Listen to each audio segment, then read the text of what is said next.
Hi, it's Jake from Tech Nitro TV. I create tutorials about tech and review fintech apps.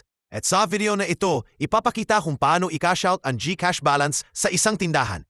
Kung unang beses pa lang gagawin ito, hindi kailangan mag-alala dahil napakadali lang nitong sundan. At sa video na ito, ipapakita kung paano eksaktong isagawa ang buong proseso. Ngayon, sisimula na ang walkthrough. Para magpa-cash out sa tindahan, ang unang hakbang ay kunin muna o hingin ang GCash number ng tindahan mula sa nagbabantay. Siyempre, kailangan munang pumunta mismo sa tindahan at personal na hingin ang GCash number nila. Kapag nakuha na ang GCash number ng tindahan, ang susunod na hakbang ay buksan ang GCash app sa phone. Pag open ang GCash app, i-click lamang ang send option.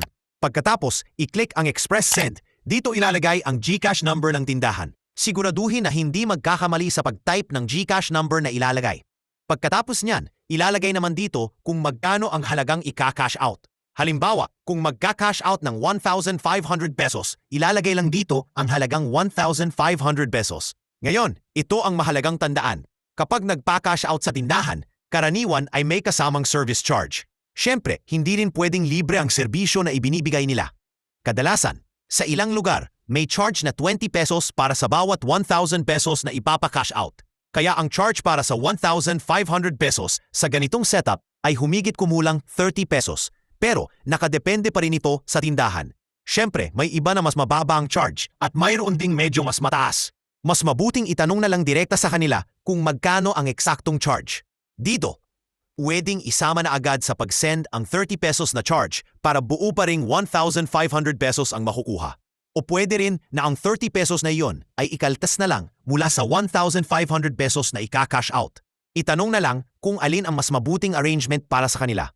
Kung may lalabas na scam insurance prompt, dapat i-turn off lamang iyon dahil may dagdag na humigit kumulang 30 pesos na charge pa iyon. Sa message field, optional lang ang paglalagay ng note kaya pwedeng wag nang lagyan. Pindutin lang ang next button.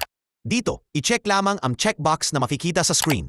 Pagkatapos, pindutin ang send na button upang maisagawa ang transaction. Ito na ang digital resibo na nagpapatunay na naipadala na ang pera. Ito ang ipapakita sa nagbabantay sa tindahan para maibigay na ang cash na pera sa nagpapa-cash out.